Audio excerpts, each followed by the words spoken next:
La santé n'a pas de prix, dit-on, et pour nous permettre d'être en bonne santé, nous avons parfois besoin de l'intervention des chirurgiens. C'est pour ça que nous sommes là ce matin autour du thème « Devenir chirurgien, comment y parvenir ?»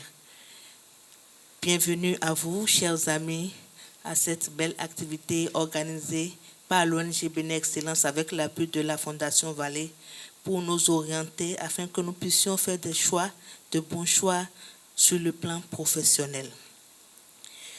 Nous allons donc recevoir pour vous des invités que vous allez certainement aimer, que vous connaissez certainement. Et sans plus tarder, nous allons commencer à les recevoir ici. Celui que nous allons recevoir comme premier panéliste de ce numéro du magazine L'Invité est médecin généraliste à la base. Il est spécialiste de la chirurgie digestive, spécialiste de la médecine du sport, et d'ailleurs il aime beaucoup le sport. Il est actuellement le chef-service des urgences polyvalentes au centre hospitalier d'Alada. Aidez-moi, chers amis, à accueillir avec des applaudissements bien mérités le docteur Gifrid Morel Seto. Sous vos applaudissements, s'il vous plaît.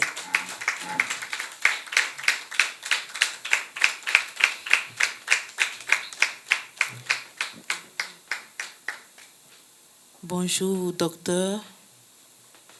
Comment allez-vous? Merci d'avoir accepté notre invitation. Qu'est-ce que vous avez déjà dit à notre public? Merci d'être là ce matin. Je pense que nous allons passer un très bon moment d'échange. Merci. Installez-vous. Sous vos applaudissements, s'il vous plaît.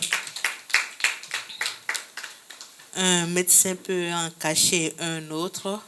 Celui que nous allons recevoir à présent est également un médecin généraliste à la base. Mais lui, il aime beaucoup les enfants. Donc, il est spécialiste en chirurgie pédiatrique. Nous allons accueillir avec des applaudissements bien nourris le docteur Serge Métiongbe. Sous vos applaudissements, s'il vous plaît.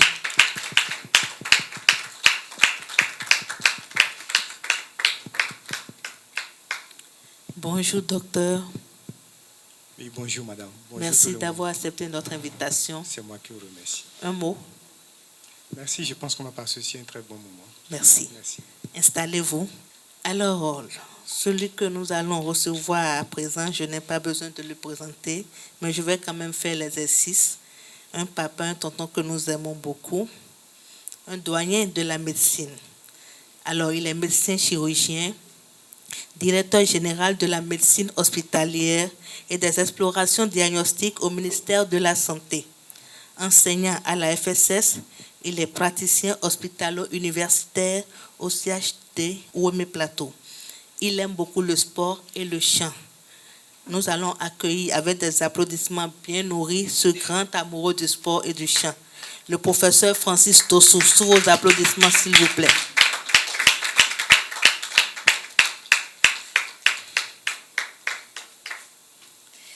Bonjour, professeur. Bonjour, Madame Padoulou. Merci d'avoir accepté notre invitation. C'est un plaisir pour moi. Alors, un mot à l'endroit de notre public. Oui, je suis un peu surpris qu'on me présente comme un doyen, parce que il n'y a pas si longtemps que ça, moi-même j'appelais d'autres doyens. Alors, je crois que la roue de l'histoire tourne. Tout à fait. Il faut accepter sa situation. Et j'accepte donc et je suis très heureux de me retrouver parmi cette jeunesse forte et puissante. Et nous vous remercions. Alors, installez-vous confortablement. Merci. Merci. Sous vos applaudissements, s'il vous plaît. Alors, à nouveau, bonjour à vous, cher public. Et donc, pendant que nous préparions ce numéro, nous avons promené notre micro. Nous avons réalisé un micro-trottoir. Si la technique est prête, nous allons suivre l'élément. Merci.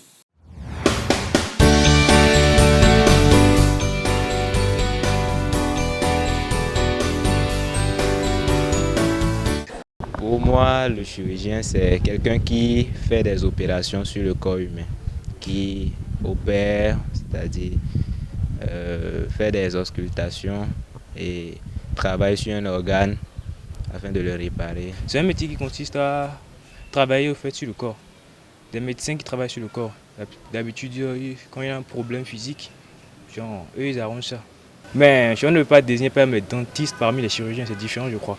Mais la chirurgie, d'abord, ça consiste d'abord, avant tout, à revoir le corps. Bon, c'est le métier, en général, c'est ce que j'ai compris dessus. Donc, c'est ce que je peux vous dire. Selon moi, un chirurgien, c'est quelqu'un qui sauve. Grâce à un chirurgien, on peut éviter assez de maladies, comme peut-être le cancer du col de l'utérus, le cancer du sein. Donc, un chirurgien fait assez de choses quand même. Il sauve la vie. Le chirurgien, c'est quelqu'un qui opère. Par exemple, si quelqu'un est blessé gravement, il peut faire la chirurgie.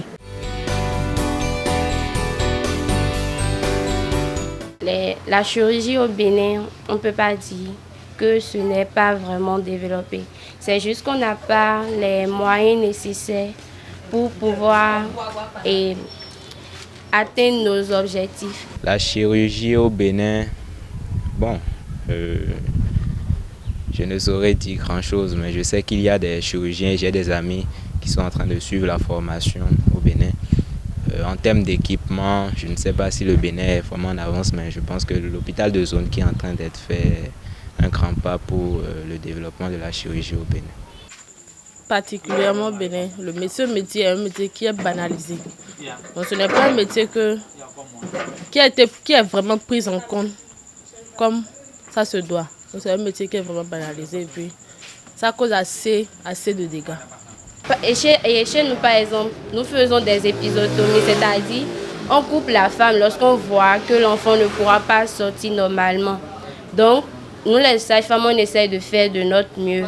Mais s'il y avait des moyens nécessaires, par exemple la chirurgie avec tout ce qu'il fallait avoir, on n'aurait pas à nous gêner autant. Parce que chez nous, ce n'est pas notre métier. Dans notre métier, ce n'est pas à nous de couper ou de faire quoi que ce soit. Donc si l'État pouvait aider les chirurgiens dans leurs travaux en leur donnant les matériaux nécessaires pour qu'ils puissent aider vraiment la population, ce serait mieux. C'est bon.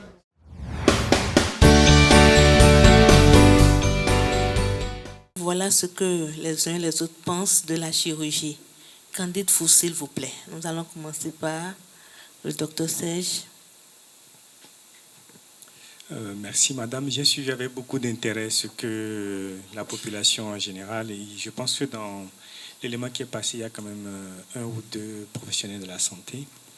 Et je pense que les gens sont quand même une très bonne appréhension de la chirurgie.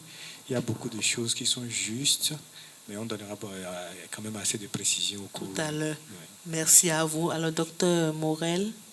Oui, j'irai dans le même sens que mon prédécesseur. Oui. Je pense qu'à travers le visuel, on a vu quand même que la population a une idée globale de ce que c'est que la chirurgie.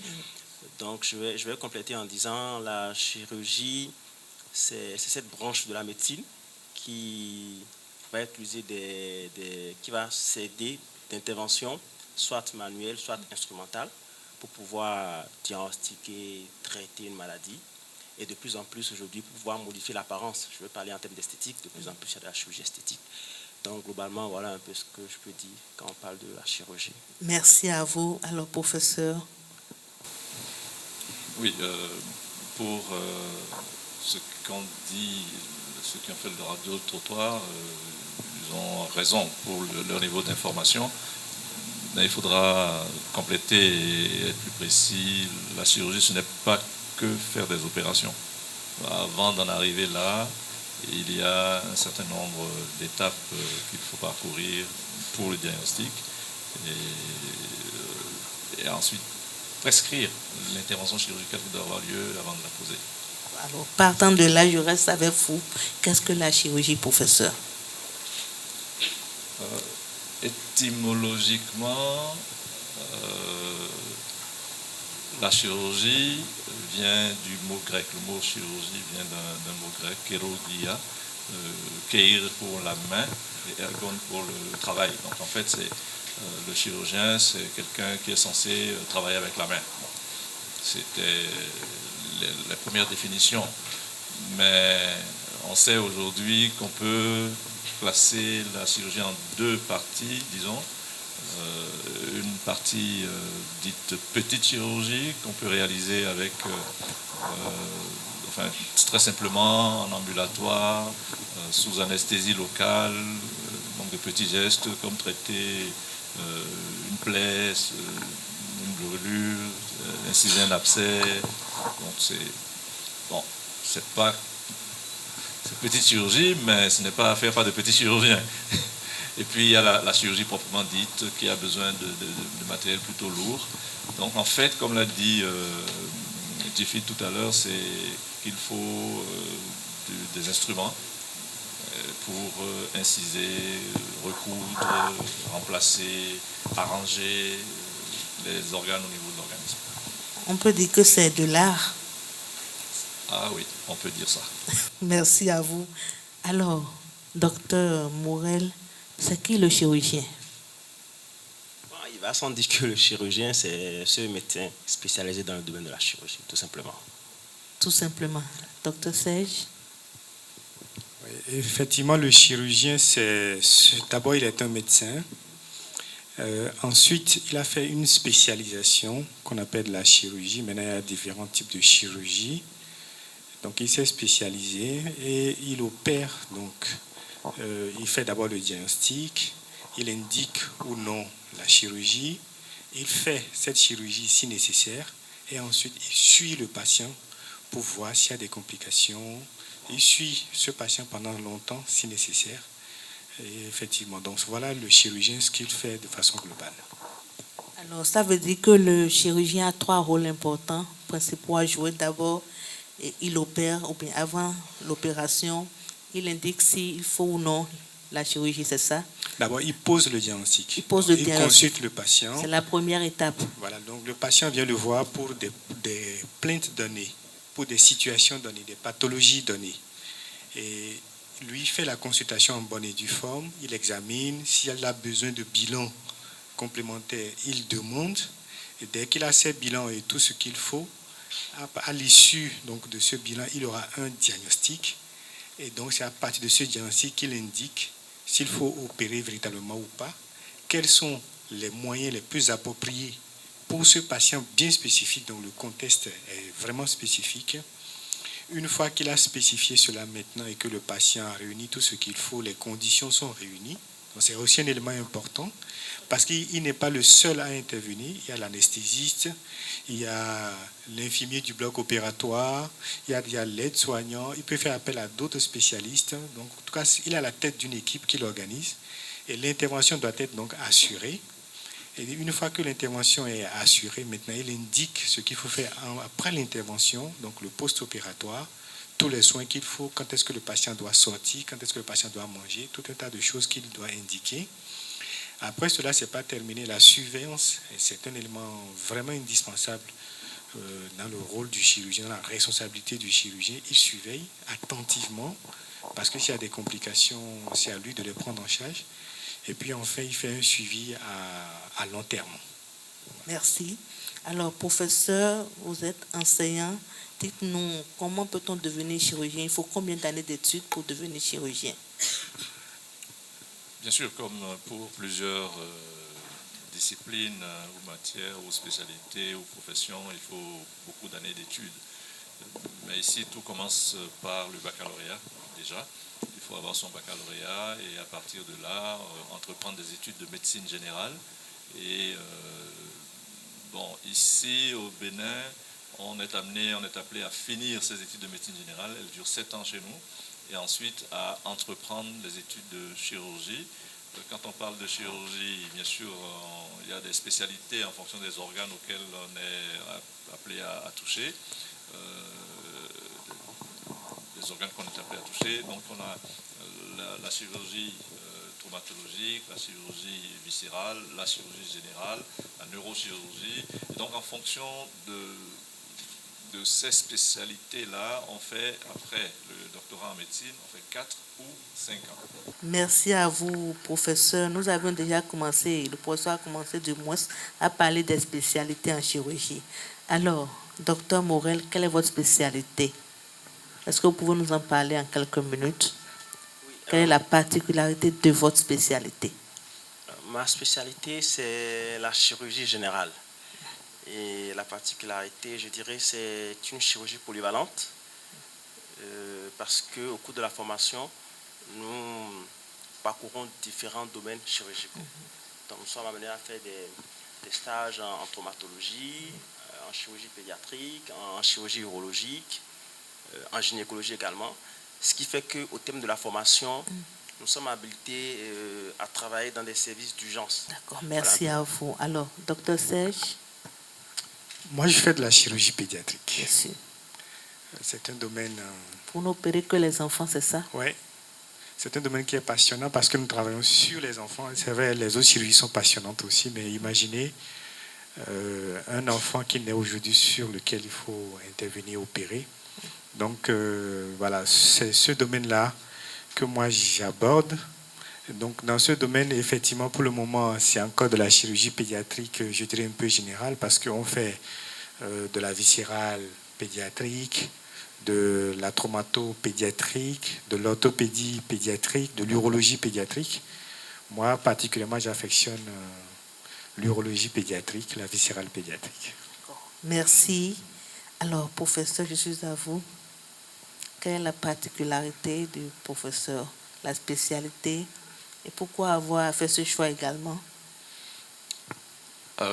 Bon, je suis aussi chirurgien généraliste à la base. Professeur de chirurgie générale. Autour de la chirurgie générale, on est vraiment libre, quoi. On peut faire exactement ce qu'on veut, on peut intervenir de la tête aux pieds, dans tous les sens, à condition de savoir le faire, d'avoir appris à le faire. C'est ce qui est important. Qu'est-ce qui explique quand même qu'il n'y ait pas beaucoup de femmes dans le domaine? Est-ce que c'est le fait de rester debout pendant longtemps à opérer? Qu'est-ce qui explique ça? Ou bien c'est le fait de rester à la garde, laisser la famille? Mais non. Vous savez autant que moi que les femmes sont beaucoup plus travailleuses que les hommes. Donc si c'est pour rester debout, non, je ne crois pas que ce soit ça. C'est qu'au départ, on pense souvent qu'il y a des métiers d'hommes et d'autres de femmes. C'est ce qu'on pense. Et vous savez très bien que ce n'est pas vrai. D'accord. Merci à vous. Alors, docteur Morel Seto, est-ce qu'il y a des avantages à être chirurgien? Le chirurgien est-il bien payé? Voilà la question. Oui, c'est une question, je vais dire, le qualificatif, bien, c'est relatif. Ça dépend des attentes de chacun. Oui. Mais je pense déjà que le chirurgien, comme tout autre spécialiste, quand même, il est à l'abri des besoins que je vais appeler les besoins basiques. Merci à vous. Alors, professeur, est-ce que vous avez un regard comparatif de la chirurgie chez nous, en Afrique et plus précisément au Bénin et en Europe, un regard comparatif? Qu'est-ce que vous avez à dire quand vous observez un peu comment ça se passe ici et à l'extérieur? Pour dire vrai, je suis bien heureux d'être ici parce que être ici m'oblige à réfléchir. Pour traiter, pour opérer, il y a beaucoup de matériel. Aujourd'hui, on ne fait plus tellement de grandes incisions pour opérer, notamment dans le ventre. On le fait par cellulio-chirurgie. On met une caméra, des petits pinces et on opère. Voilà, c'est un peu mieux. Même ici, on continue à faire de la parotomie. Oui. Bon, c'est vrai, hein.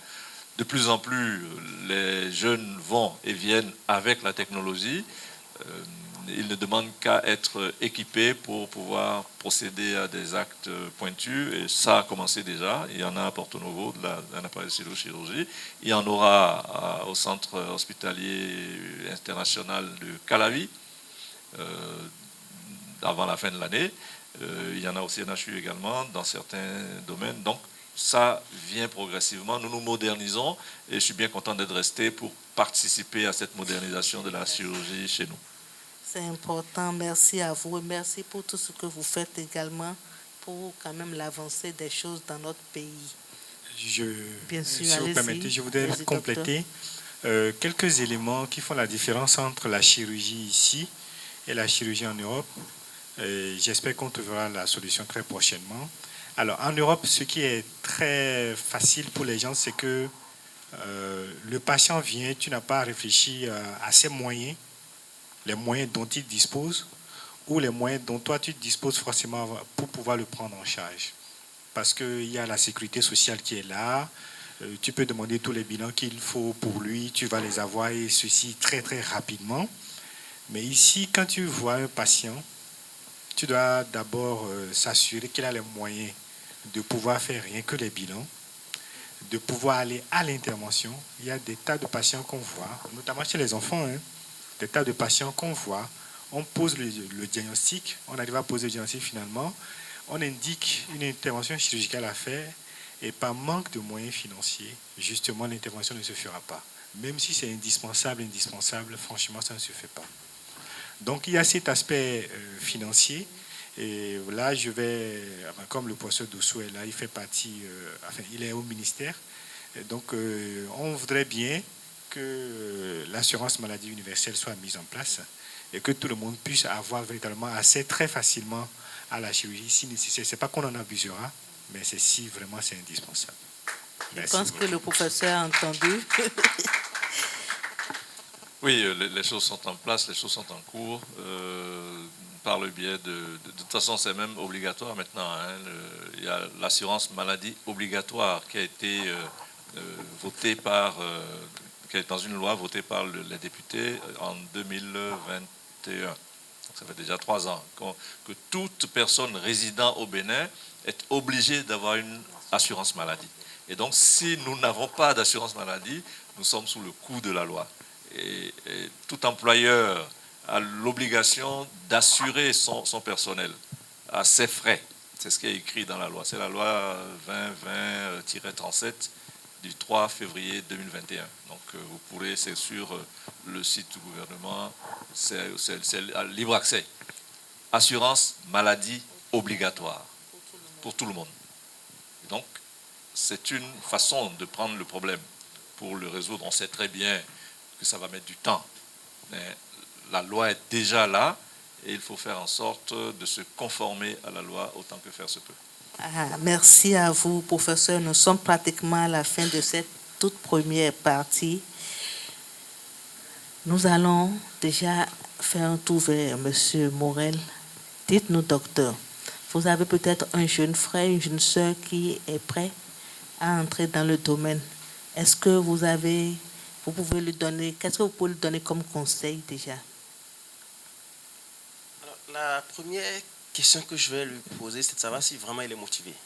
Parce que quand il y a la motivation et la détermination, il n'y a vraiment plus d'obstacles. Parce que c'est une formation, je ne vais pas dire rude, mais il faut vraiment de la détermination. Et s'il y a cet élément, je pense que tout ce que j'ai à faire, c'est de l'accompagner. Que, voilà, ça se passe. Merci à vous. Nous avons fini la première partie de ce magazine. Vous savez, à Bénin Excellence, nous avons plusieurs catégories d'ouvrages. Et ce matin, nous avons prévu pour vous des livres de chirurgie. Nous allons donc nous rapprocher pour faire un choix de livres.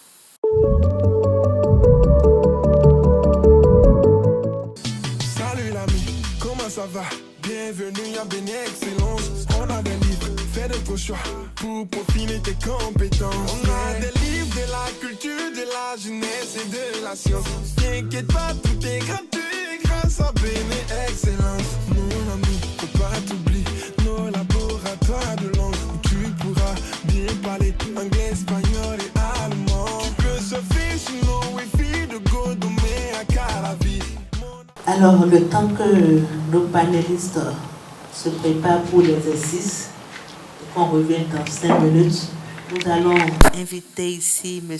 Jérôme Sanon, responsable du laboratoire d'anglais de la Bibliothèque Bénin Excellence de Godomé. Sous vos applaudissements, s'il vous plaît, pour nous parler un peu du laboratoire d'anglais de Bénin Excellence, de tout ce que nous offrons à nos bibliophiles.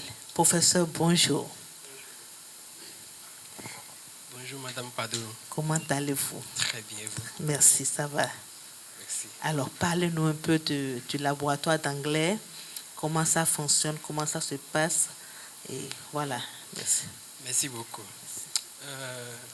L'anglais, c'est une langue qu'on ne présente plus aujourd'hui. Elle s'impose à nous tous comme un fait social.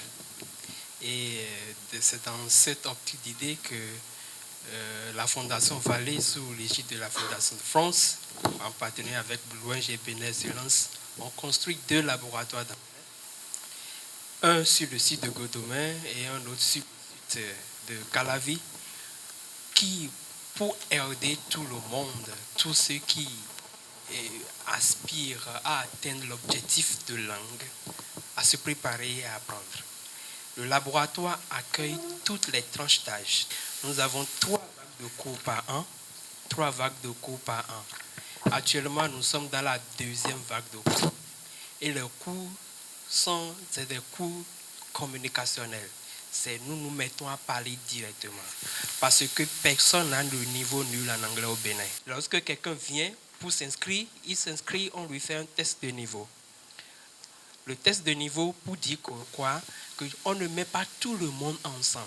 Et il y a 6 niveaux au total dans le processus d'apprentissage de la langue selon le cadre européen commun de langue. Alors, professeur, la prochaine vague, c'est pour quand? Ça démarre quand? Oui, la deuxième vague a commencé maintenant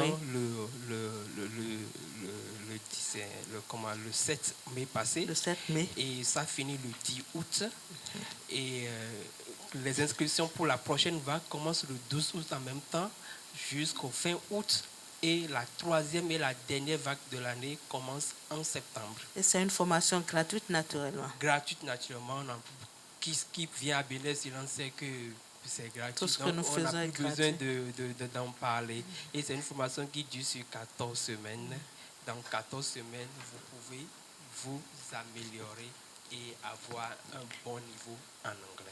Et pour ceux qui sont habitués à la FSS, quel est le programme réservé à FSS ici, il y a un club d'anglais.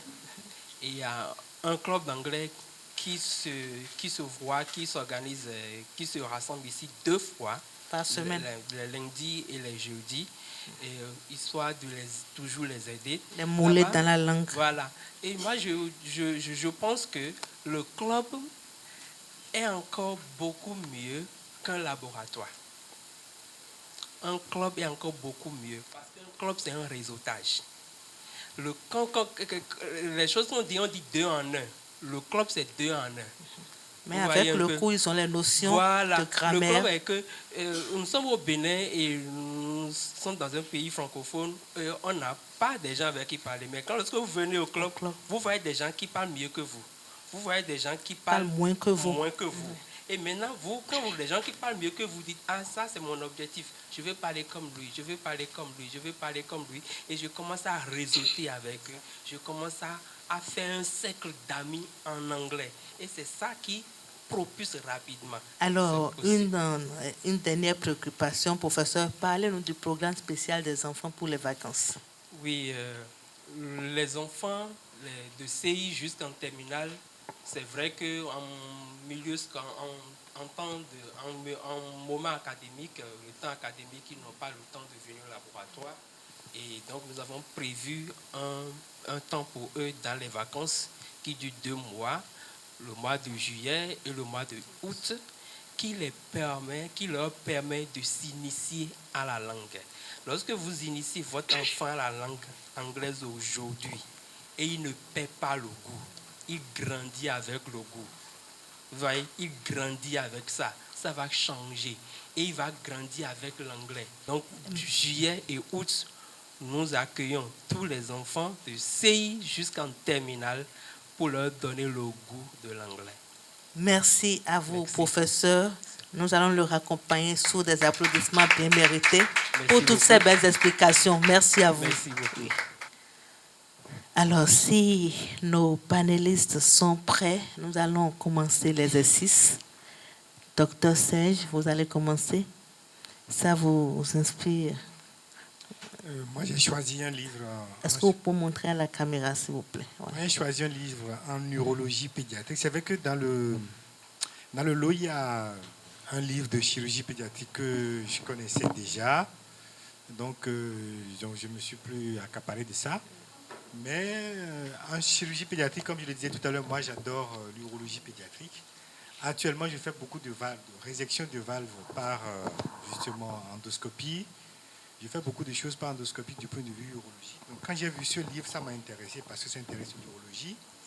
C'est vrai, c'est de l'urologie adulte, mais moi, je vais tirer ce qui est nécessaire dedans. Et puis, c'est une édition qui n'est pas très, très loin, c'est 2020. Donc, c'est pas mal. Je remercie à la Fondation Vallée. Merci à vous. Merci beaucoup pour tout ce que vous faites, pour les livres qui sont disponibles ici. Merci. Et je pense que normalement, si les gens sont bien informés, ils pouvaient facilement en profiter. C'est ça. Merci. Sous vos applaudissements, s'il vous plaît. Alors, docteur Morel, vous avez choisi quel livre? Le livre que j'ai choisi est intitulé La chirurgie viscérale et les secrets du système digestif. D'accord. C'est fait en langage facile pour permettre à la population de comprendre qu'est-ce que c'est que la chirurgie. Donc ce n'est pas forcément pour les médecins? Non, ce n'est pas forcément pour les médecins. C'est fait dans un langage vraiment terre à terre pour permettre à tout un chacun de comprendre ce que c'est que la chirurgie viscérale. Et je pense qu'à l'heure où nous sommes aujourd'hui, dans le système sanitaire au Bénin, avant d'opérer un patient, il faut requérir son consentement. Et donc je pense que de pareils documents, si c'est vulgarisé, ça va vraiment nous aider déjà. Ça permet aux citoyens aussi de savoir comment s'y prendre. Exactement. Merci à vous, docteur Seto, professeur. Vous avez choisi quel livre?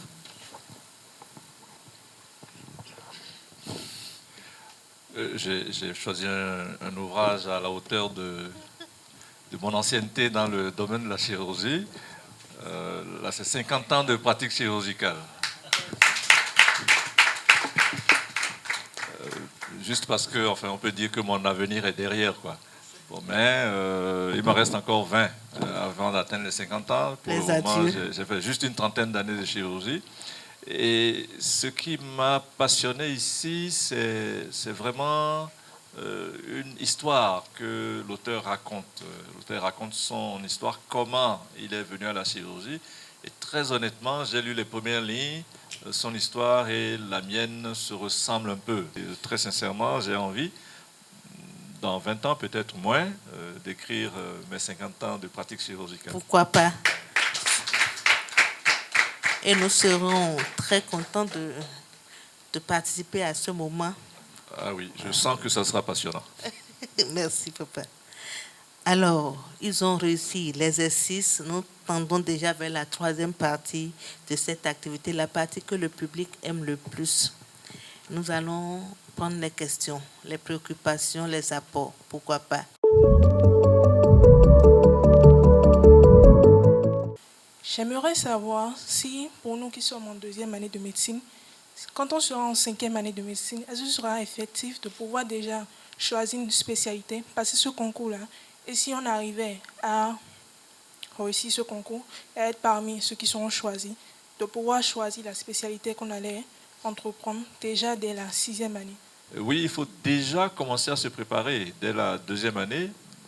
Dès la deuxième année, justement, parce que la plupart des questions que l'on pose au concours, il faut avoir des souvenirs de sa deuxième année pour y répondre correctement. Parce que c'est en deuxième année qu'on fait de la sémiologie médicale, sémiologie chirurgicale ici. Et donc, il faut vraiment déjà apprendre, non pas pour passer l'examen seulement, mais apprendre pour retenir véritablement, pour qu'en cinquième année, à la fin de la cinquième année, quand vous allez passer le concours d'internat, vous puissiez répondre facilement. Pour avoir la facilité de faire le choix de ce qu'on veut faire, il faut être parmi les premiers, sinon le premier. Et puis au bout du compte, quand vous passez le concours, bon, mais les meilleurs sont devant et choisissent ce qu'ils veulent pendant que les autres récupèrent ce qui reste. Est-ce qu'on peut d'abord se spécialiser dans d'autres domaines, par exemple en oncologie, avant de pouvoir se spécialiser en chirurgie oncologique? Ce n'est pas obligatoire de passer par la chirurgie générale avant de faire certaines choses. On peut faire, moi par exemple, je n'ai pas fait de la chirurgie générale. Moi, j'ai fait de la chirurgie pédiatrique directement. Donc, on peut accéder à la chirurgie pédiatrique directement. C'est vrai, la formation de neurochirurgie, par exemple, ce n'est pas directement ouvert ici, mais vous n'êtes pas obligé de passer par la chirurgie générale d'abord avant d'aller en chirurgie, en neurochirurgie, même si ces deux spécialités ont quand même des troncs communs. Ce que j'avais dit, c'est qu'il fallait finir sa médecine générale avant de choisir une spécialité chirurgicale, sauf dans le cas où on réussit au concours d'internat et qu'on passe dès la fin de la 5e année interne des hôpitaux.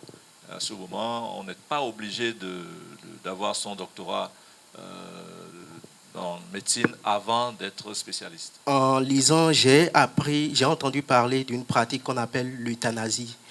Et je voudrais vraiment savoir en quoi cela consiste. L'euthanasie, c'est cette pratique qui consiste, pour parler de façon vulgaire, à abréger la souffrance du patient. Mais il y a des lois qui régissent cette pratique.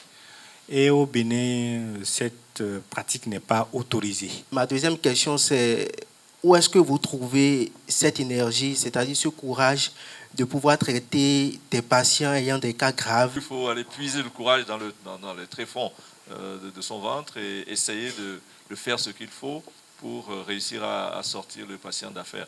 On ne réussit pas toujours, bien entendu. Comme l'a dit Serge, c'est Dieu qui guérit. Mais nous, on a l'obligation de faire ce qu'on a appris à faire et de le mettre en pratique pour que la personne puisse recouvrer la santé. Et bon, quand ça marche, très franchement, c'est un bonheur. C'est jouissif, je veux dire. Je m'appelle Jonas Martin et je voudrais remercier tous les panélistes, le professeur et puis les docteurs. Bon, j'ai juste amené mes enfants pour les préparer au choix de métier. Et je pense que je ne le regrette pas. Vraiment, félicitations. Et merci beaucoup à papa pour les 30 années de sacrifice. Merci beaucoup. Merci à vous. Nous sommes pratiquement au thème de ce numéro de votre magazine, L'invité. Nous allons faire un tour de table. Nous allons demander au docteur Serge de nous donner quelques conseils à l'endroit peut-être d'étudiants en médecine, de jeunes amis, frères et sœurs qui nourrissent ce rêve de devenir médecin et chirurgien. Comment ils peuvent s'y prendre? Comment y parvenir? Alors, pour parvenir à être chirurgien, il faut d'abord de la détermination. Il faut une volonté forte, une volonté bien nourrie, une volonté ferme.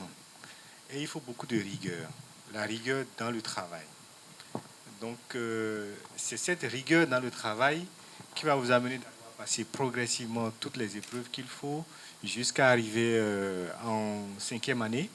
Et je vous souhaite vivement de réussir le concours d'internat et donc de passer par la suite directement à votre spécialisation en chirurgie si vous avez une bonne place, un bon rang qui vous permet de choisir. Mais si vous ne réussissez pas le concours d'internat, vous obtenez votre doctorat et puis vous inscrivez directement dans le DES de chirurgie de votre choix. Alors le choix doit être fait de façon vraiment conséquente en fonction de ce que vous voulez réellement. Donc il faut faire un choix adéquat et ensuite suivre ce choix-là avec détermination, beaucoup de travail, beaucoup de rigueur.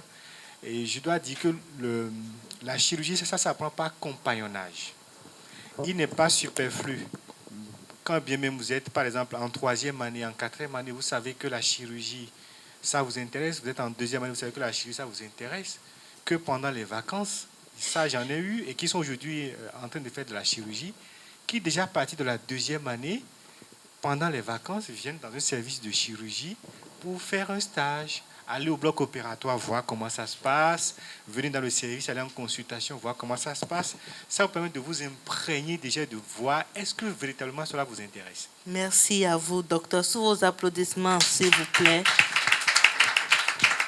Alors, docteur Seto, des conseils, mais plus particulièrement à l'endroit peut-être des chirurgiens qui sont en service dans des zones reculées, qui n'ont pas forcément le confort. Bon, il n'y a pas totalement le confort également à Cotonou, mais cela manque plus de l'essentiel.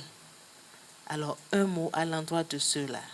Merci. Effectivement, c'est une réalité pour ceux qui sont dans les zones reculées, qui n'ont pas toujours tous les moyens qu'il faut pour pouvoir faire la bonne prise en charge. c'est simplement de leur dire courage et voilà, comme le professeur l'a dit, parfois on est dans la merde, mais on doit puiser au fond de son ventre pour s'en sortir et après ça fait de nous des héros. Donc je leur souhaite simplement du courage et comme le professeur a dit, il y a plein d'actions qui sont en train d'être menées pour quand même pouvoir dans tous les hôpitaux du pays avoir de bons équipements pour le bien-être de la population. Merci à vous, Dr Morel Seto. Sous vos applaudissements également, merci. Alors, professeur, avec vous, on aura le mot de fin et des conseils également, si vous voulez bien. Merci. Oui, je veux bien et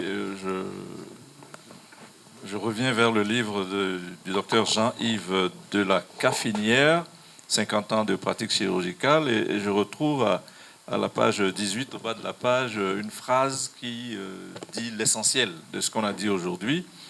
Un chirurgien, je cite, « Un chirurgien n'est pas un technicien.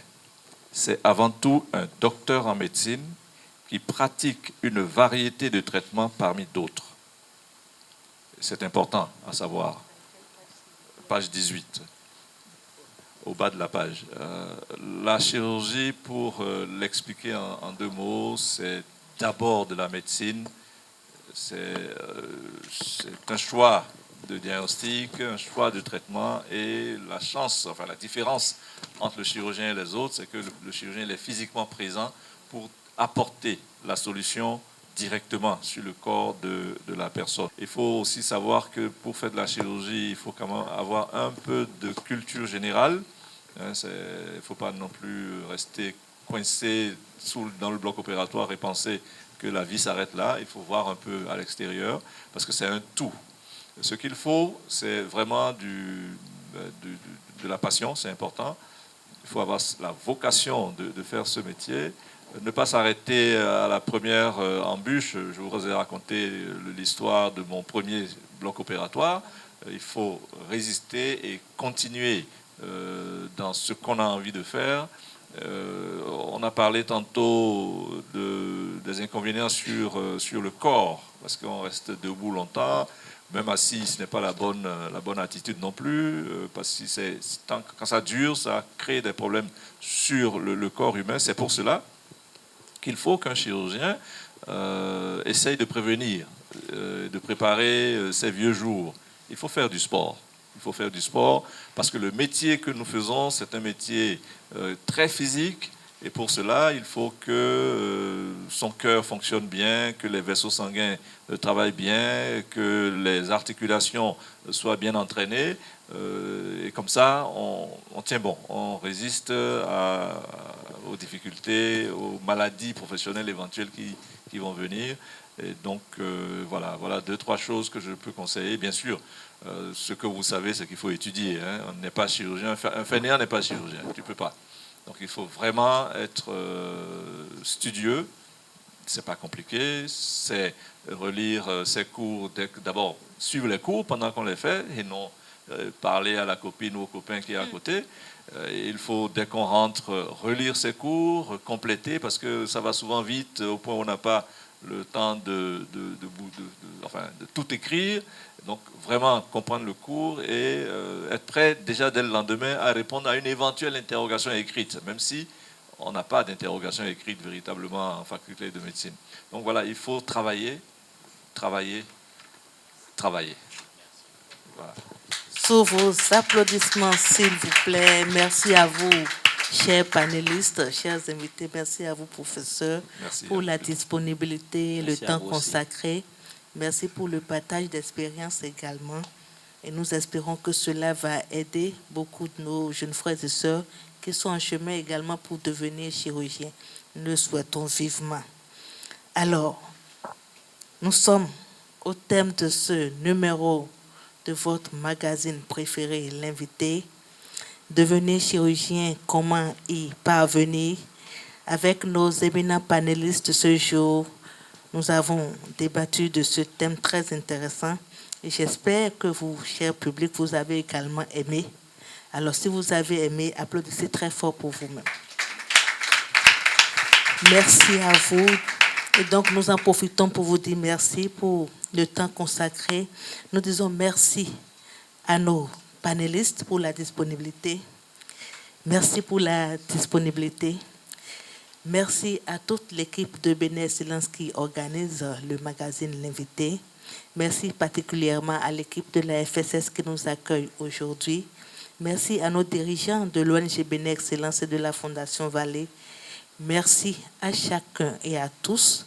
On se dit donc à très bientôt pour un autre numéro tout aussi intéressant, un numéro qui évidemment en juin portera sur l'éducation des enfants. Ce sera à la bibliothèque Bénin Excellence de Godomé. D'ici là, portez-vous bien. Merci. Si tu veux une chance, t'as qu'à juste venir chez nous. Rejoindre l'excellence.